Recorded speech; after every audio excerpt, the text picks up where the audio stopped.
Баршаңызға сәлем, бұл пайдалы кеңес арнасы. Бүгінгі видеода көретіндеріңіз бетке әжімдер қайдан пайда болады және де кез келген дәріханаларда сатылатын әжімдерге қарсы жұқпа майдың құпиясымен бөлісемін. Тері ағзада әртүрлі қызмет атқарады. Ішкі мүшелерді сыртқы ортамен механикалық әсерінен қорғайды. Тері микробтарды еріген улы және зиянды заттарды өткізбейді. Қорғанышты қызмет атқарады. Тері ағзадағы зат алмасу үдерісіне қатысады. Негізгі су мен жылу алмасудың маңызы зор. Сыртқы ортаның температурасы қаншалықты ауытқығанмен адамның дене температурасы үнемі тұрақты болады.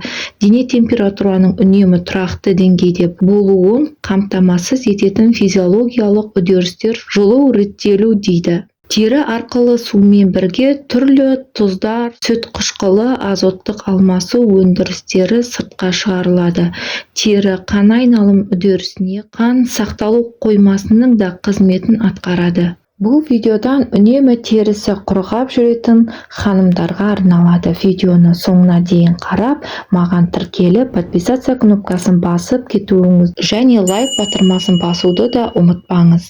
Басып шықсаңыз, онда кеттік. Терінің құрғауы әр мүшеңіздің зақымдануы мен қауларынан хабардар береді. Әсіресе бауыр, бүйрек, вирустық инфекциялардың цистит, жиі кіші дәретке шығу, денедегі судың азайып, терінің құрғауына келеді. Дене мүшеңіздің зақымдану мен вирустардың көбеюі ағзадағы дәрумендердің жеткіліксіз мөлшерде болуына да байланысты екен. Құм қуалайтын аурулардың синдромдарға да байланысты адамдарда ерте қартаю процесі жүреді. Гепарин жақпа майын қолданардың алдында көздің айналасына жаққан уақытта көзге абайлап тигізбей жағу қажет. Көздің астындағы қатпарлы әжімдер мен қабақтың түсіңкі және қатпарлы қабақтың әжімдеріне қарсы әрекет жасай алады.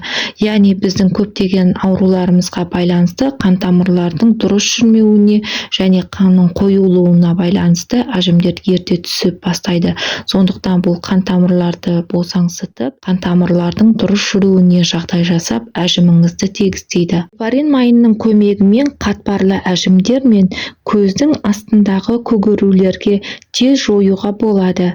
Гепарин жақпа майын қолдану үшін 7-10 күн жеткілікті. 2 күннің ішінде нәтиже береді. Бұл жақпа май осы тамырларды кеңейтіп, терінің ылғалдандырып жағдайын жақсартады. Бір ескерте кететін жайт, гепарин жақпа майын зақымданған тереге, ашық жараларға, ойық жараларға қолдануға болмайды.